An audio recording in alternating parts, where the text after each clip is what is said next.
Après, peut-on, doit-on rire de tout? Une vidéo peut-être moins gaie.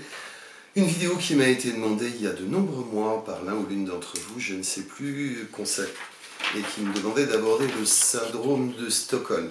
Alors j'ai fait le choix de l'élargir et de nous parler à la fois du syndrome de Stockholm et de l'identification à l'agresseur. Alors, pour démarrer, le syndrome de Stockholm, il est conceptualisé, en tout cas il est évoqué dans ces termes-là à partir du début des années 70 de prise d'otages, et on en aura évidemment à la fois la prise d'otages de Stockholm, mais dans la foulée aux États-Unis et ailleurs, et on identifiera des fonctionnements relativement récurrents du côté des victimes de hold-up, de prise d'otages, etc., qui amènera à conceptualiser de la façon suivante que le syndrome de Stockholm, c'est un phénomène psychologique observé chez les victimes ou chez les otages vis-à-vis de leurs ravisseurs, vis-à-vis de leurs bourreaux. Alors, par quoi il se caractérise? Par le fait que la victime prend parti, en fait, et elle défend ses bourreaux ou ses preneurs d'otages. Il y aurait à la fois une sympathie ressentie pour l'agresseur, des formes de compréhension, et éventuellement une alliance qui peut aller jusqu'à la soumission totale et la justification de l'acte du preneur d'otages, du ravisseur, du bourreau. Alors ça supposerait au moins deux éléments. D'une part, que ça ait lieu, qu'il y ait une certaine durée, que des choses s'installent sur la durée, et qu'une forme de sympathie réciproque apparaisse. Alors, voilà pour le syndrome de Stockholm dans les grandes lignes, et on va se poser la question de savoir si la peur, le désir d'amadouer l'agresseur suffit à l'expliquer.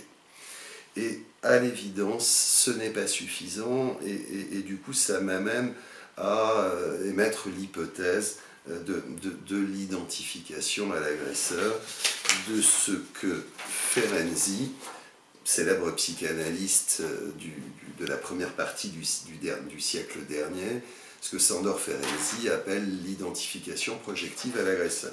Alors de quoi s'agit-il?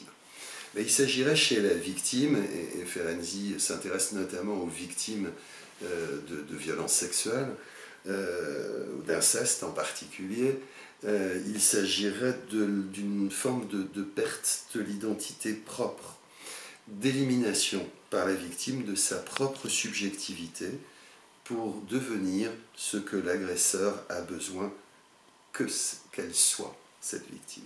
Alors évidemment, ça pose le problème de la survie, mais pas exclusivement. Il y aurait à cette occasion, je deviens tel que mon agresseur souhaite, désire que je le sois, il y aurait évidemment une forme d'introjection de la culpabilité.